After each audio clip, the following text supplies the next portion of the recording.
কথা বলার দরকার নেই। আপনারা আজকে ডেইলি স্টার পত্রিকাটা ফ্রন্ট পেজটা দেখবেন।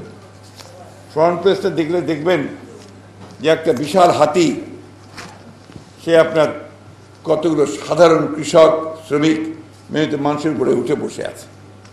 আর সেই হাতি আপনার বিদেশ থেকে ঋণ নিচ্ছে, আর সেই সঙ্গে আপনার উড়োজাহাজে করে টাকার নিয়ে পাচার করে দিচ্ছে।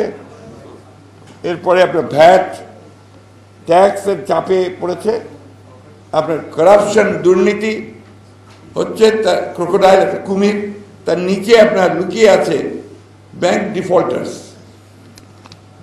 খুবই চমৎকার একটা কার্টুন। এই কার্টুনটা আপনারা দেখবেন, তাহলেই বলা হয়ে যাবে। বাজেট সম্পর্কে ধারণাটাই হয়ে যাবে। এই বাজেট তো হচ্ছে আপনার কালো টাকার বাজেট। কালো টাকা কী করে সাদা করা যাবে তার বাজেট, কী করে দুর্নীতি আরও বেশি করে করা যাবে তার বাজেট। আপনি দেখেন ট্রান্সপোর্ট সেক্টর সবচেয়ে বেশি বরাদ্দ প্রায় বোধ হয় ট্রান্সপোর্ট সেক্টরে, তাই না ভাই? হ্যাঁ, ট্রান্সপোর্ট সেক্টরে চুরির সবচেয়ে বেশি সুবিধা, সেই কারণে ট্রান্সপোর্ট সেক্টরে বরাদ্দ সবচেয়ে বেশি। এবং আনপ্রোডাক্টিভ খাতগুলোতে ট্রান্সপোর্ট সেক্টরে আমাদের অবকাঠামো তৈরি হয় ঠিকই আছে, কিন্তু সেই অবকাঠামোতে আপনার উন্নয়নের দিকে গিয়ে যেতে হবে। এখানে দেখুন, আমি এখনই লক্ষ্য করছিলাম ক্যাপিটাল মেশিনের উপরে ট্যাক্স বাড়ানো হয়েছে।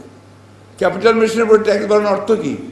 অর্থ হচ্ছে যে এখানে যেন ইন্ডাস্ট্রি না হয়, যন্ত্রপাতি যেন আমদানি করতে না পারি আমরা, আর কোনো কলকারখানা না করতে পারি। এমপ্লয়মেন্ট কোথায়? আপনার মানুষ কর্মসংস্থান কোথায়? মানুষ কাজ পায় না।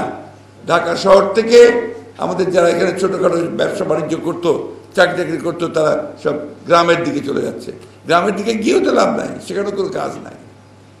এই যে একটা ভয়াবহ অবস্থা।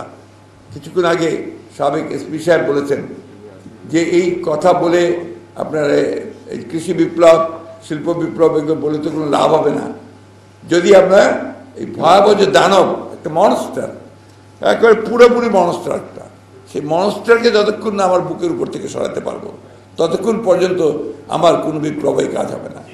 একটা জিনিস আমাদের মনে রাখতে হবে, এই সরকার, যেটা আমাদের মিন্টু ভাইও বলেছেন, যে মিথ্যার উপরে টিকে আছে। অল স্ট্যাটিস্টিক্স আর ফলস, বানানো, তৈরি করা, যত পরিসংখ্যান আছে সব তৈরি করা। তো আপনি কার উপরে বসে আপনি প্ল্যানিং করবেন, যা করবেন সবই তো ভুল আসবে। ভুল হচ্ছেও তাই, আমার কথা নয় তো। আপনি দেখুন যে কিছুক্ষণ আগে আমাদের একজন ভাই বললেন যে বেনজির বাজেট।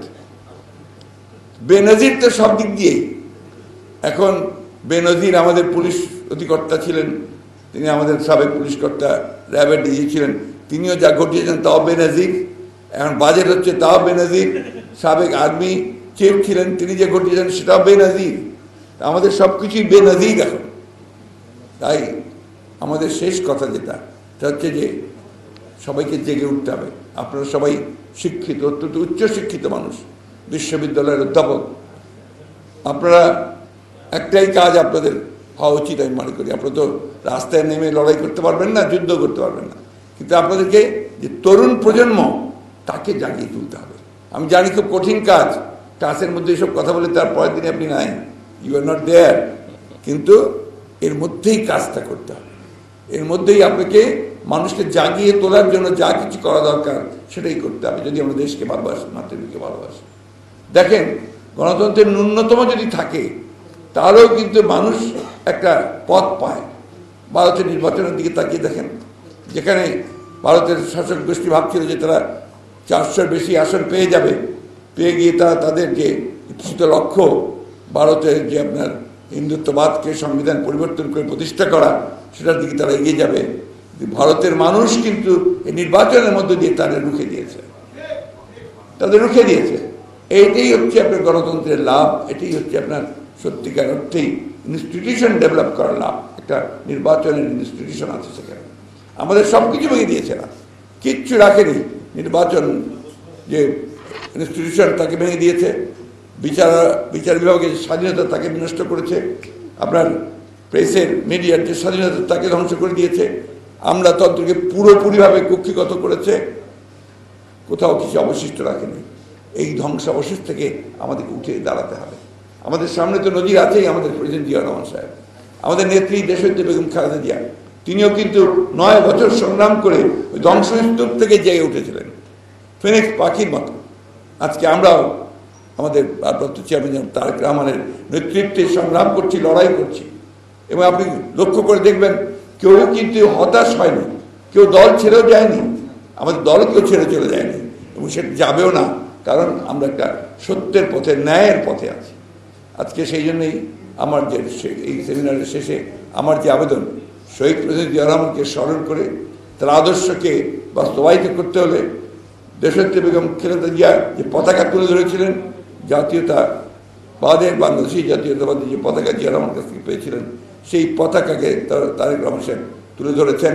আমাদের দায়িত্ব হবে সেই পতাকা যেন আমরা প্রতিষ্ঠিত করতে পারি, মানুষকে জাগিয়ে তুলতে পারি এবং এই দানবকে উৎখাত করে সত্যিকার অর্থে জনগণের সরকার, জবাবদিহিতামূলক সরকার আমরা প্রতিষ্ঠা করতে পারি।